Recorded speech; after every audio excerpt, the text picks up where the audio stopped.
Hello students, welcome to this video. Class 11th Hindi के लिए यहाँ पे लेकर के आ चुके हैं सॉल्यूशन आपके पेपर का। आई होप कि आप बहुत अच्छा पेपर अपना करके आए होंगे। हमने जो क्वेश्चन बताए थे, देखिए बहुत सारे क्वेश्चन जो है आपके पेपर में पूछे गए हैं, बिल्कुल वही के वही क्वेश्चन जो मैंने पेपर से कुछ घंटे पहले वीडियो डाला था ना, जो क्वेश्चन बताए थे आपके वही क्वेश्चन आपके पेपर में देखने को मिले हैं। तो इससे अच्छी बात क्या हो सकती है, आपकी बहुत सारी हेल्प हो गई। यहाँ पर देख सकते हैं सही विकल्प। मैं सभी के क्वेश्चन बताऊँगा, आपके ऑब्जेक्टिव की आपको मिलाना है कि आप कितने सही करके आए हैं अपने पेपर में। एक एक करके मिलाइए और लास्ट में मुझे बताइएगा कि आप कितने अंक के सही करके आए हैं अपने ओटी, है ना।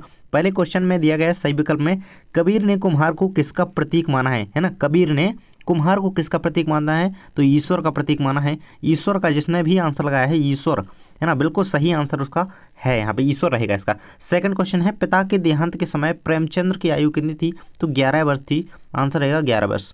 इसके बाद अगला क्वेश्चन दिया गया है, अंगार उगलना का अर्थ क्या है। अंगार उगलने का अर्थ क्या होता है, तो कठोर वचन कहना, है ना। यदि कोई किसी से गुस्से में बोलता है ना, कठोर वचन कहता है, बुरा बोलता है, तो कहते हैं ना अंगारे उगल रहा है। तो अंगार उगलने का अर्थ क्या होता है, कठोर वचन कहना। ये हो जाएगा आपका।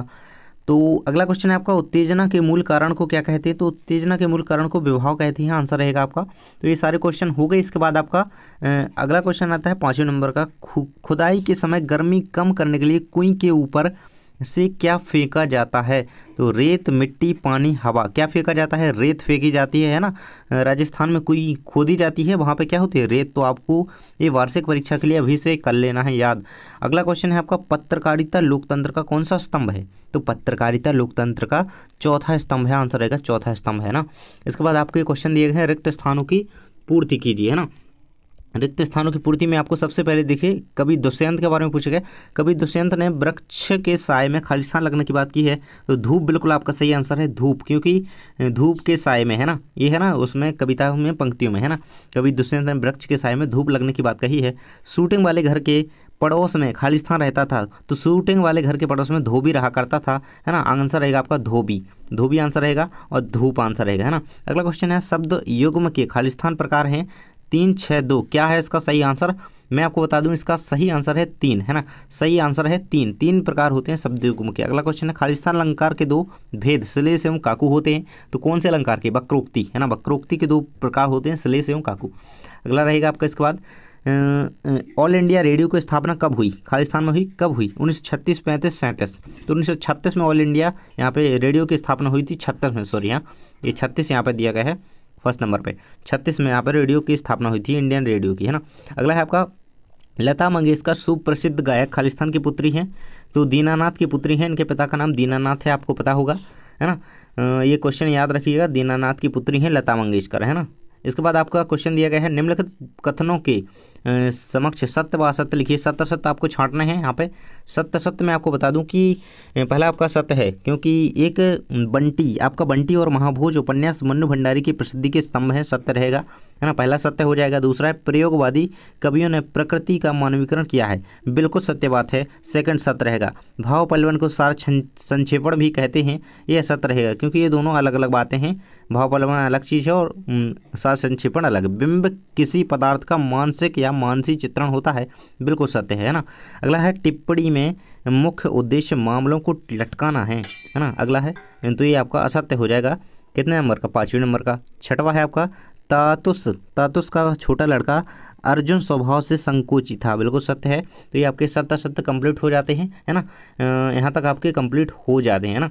देखिए, पहला आपका सत्य रहेगा, दूसरा सत्य रहेगा, तीसरा आपका असत्य रहेगा, चौथा आपका सत्य रहेगा, पांचवा आपका असत्य रहेगा, छठा आपका सत्य रहेगा, है ना। ये हो गया कंप्लीट।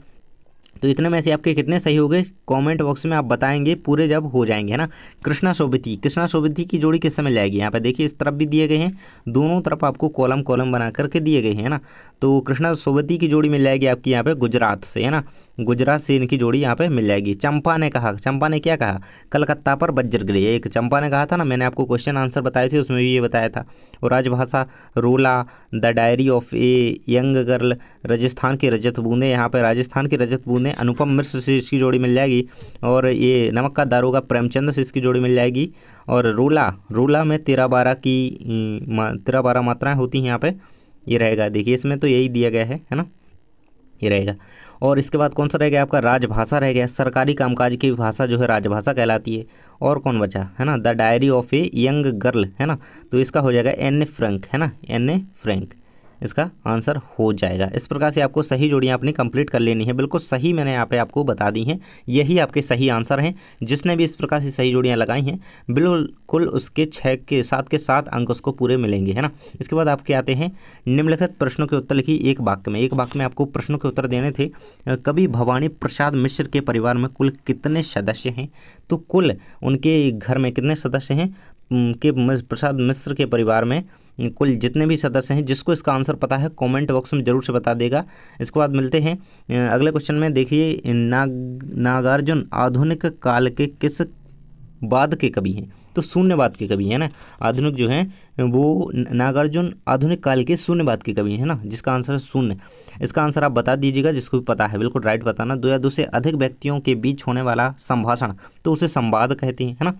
होने वाला 2 या 2 से आपको पता होगा कि आपके संवाद आते हैं ना, कि 2 मित्रों के बीच परीक्षा को लेकर संवाद लिखिए, तो वो यही 2 या 2 से अधिक लोगों के बीच होता है, इसे संवाद ही कहते हैं ना। इसके बाद है आपका अगला क्वेश्चन, लोहे का पेड़ किसके लिए बनवा सकते हैं है ना। लोहे का पेड़ किसके लिए बनवा सकते हैं, तो लोहे का पेड़ हम सजावट के लिए बनवा सकते हैं ना, सजावट के लिए। और किसी वो हमें और तो फ़ायदा देगा नहीं है ना, उससे कुछ हवा तो मिलेगी नहीं, फूल नहीं मिलेंगे, फल नहीं मिलेंगे है ना। तो पटकथा की मूल इकाई क्या होती है, पटकथा की मूल इकाई क्या होती है, दृश्य होती है ना। दृश्य जिसने आंसर इसका लिखा है 5वें वाले क्वेश्चन का आंसर दृश्य रहेगा आपका। अगला है आपका 6 नंबर का, आलो आंधरी किस भाषा का शब्द है, तो ये है आपकी यहाँ पे आलू आंधरी जो है बंगाली भाषा का शब्द है ना, बंगाली भाषा, बंगला भाषा, बांग्ला लिखें या बंगाली लिखें, आंसर सही रहेगा है ना। बांग्ला लिख देंगे इस प्रकार से, ये आपका बिल्कुल सही आंसर हो जाएगा 6 नंबर के क्वेश्चन का। इसके बाद 7वां है आपका, संकलन त्रय क्या है। देखिए सुनिए, मैं परिभाषा बोलता हूँ। संकलन त्रय से तात्पर्य है कि नाटक और एकांकी के क्षेत्र के 3 नाटक होते हैं जो कि अतृतीयों काल है ना, स्थान तथा कार्य के लिए प्रयुक्त परिभाषिक शब्द हैं। ये संकलन त्रय के अकॉर्डिंग इसे कहा जाता है। तो इस प्रकार से आप इनके आंसर कंप्लीट कर सकते हैं। देखिए ये रहे आपके सभी क्वेश्चंस के आंसर, और ये आपके क्वेश्चन थे भारतेंदु युग की जो है विशेषताएं बतानी थी। मैंने ये सारे क्वेश्चन आपको बता दिए थे कि ये कंप्लीट कर लीजिए है ना। तो आपने यदि कर लिए होंगे तो आप अच्छा पेपर करके आए होंगे। बहुत सारे क्वेश्चन मैं बता चुका था पेपर से पहले ही है ना। तो ये रहे आपके सभी क्वेश्चंस। देखिए आप अच्छा करके आए होंगे। आपके अगले पेपर के लिए मैंने क्वेश्चंस डाल दिए हैं, जा करके देख लीजिए, चैनल पर वीडियो मिल जाएंगे। तो थैंक्स फॉर वॉचिंग, मिलते हैं अगले वीडियो में। जल्दी से कमेंट बॉक्स में बताएं कि आपके कितने जो ऑब्जेक्टिव हैं वो सही हैं है ना, कितने सही हैं, जल्दी से बताइएगा।